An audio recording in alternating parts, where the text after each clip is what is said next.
الشيطان الرجيم بسم الله الرحمن الرحيم Assalamu alaikum wa rahmatullahi wa barakatuh. Dear brothers and sisters, greetings and welcome. Thank you guys for joining us. Today we're going to be talking about perfection in Allah subhanahu wa ta'ala. Now, before going into the perfection in Allah subhanahu wa ta'ala, I would like to bring up perfection in our minds. What do we see as something perfect? An example brought up is the house, your house. What makes your house perfect? For example, your neighbors must be good neighbors. You must have a spacious living room, spacious bedroom, enough bedrooms for all your family members. A place, for example, for visitors. A place to store your stuff, a basement for making gatherings, a yard, for example, to plant your flowers, and, for example, a fireplace for the cold days, and a cooler for the hot days. All these make your house something perfect.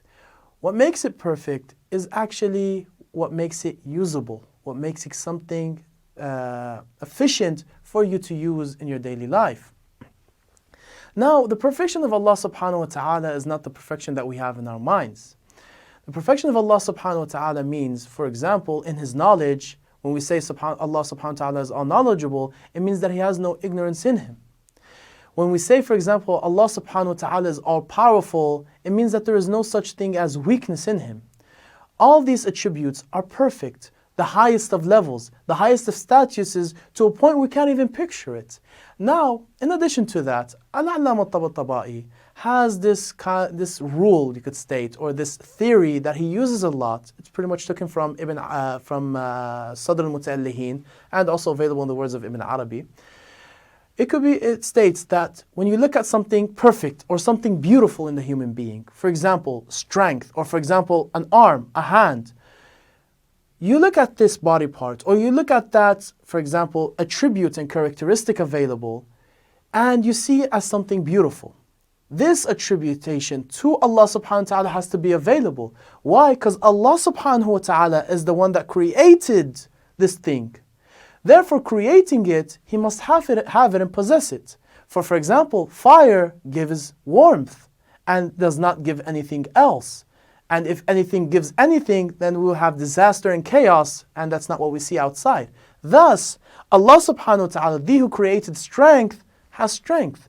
But His strength is not like our strength. Al-Allama Tabatabai states that when you look at any characteristic that you see as beautiful and perfection, you take away the thing of weakness from it. You take away anything bad from it, and then you say it to Allah subhanahu wa ta'ala. You attribute it to Allah subhanahu wa ta'ala. For example, in some cases, strength has this attribute of being over-possessive, for example, or from anger. It comes from anger. So you remove that. You say Allah subhanahu wa ta'ala is all-powerful, but without anger, for example. Or for example, you see that the hand, like how Sadr al-Muta'allihin states, that you see the hand is something useful, something of a perfection for human beings. Thus you state that Allah subhanahu wa ta'ala has a hand, not like any hand that has a body, because having a body is considered a weakness and an imperfection for Allah subhanahu wa ta'ala.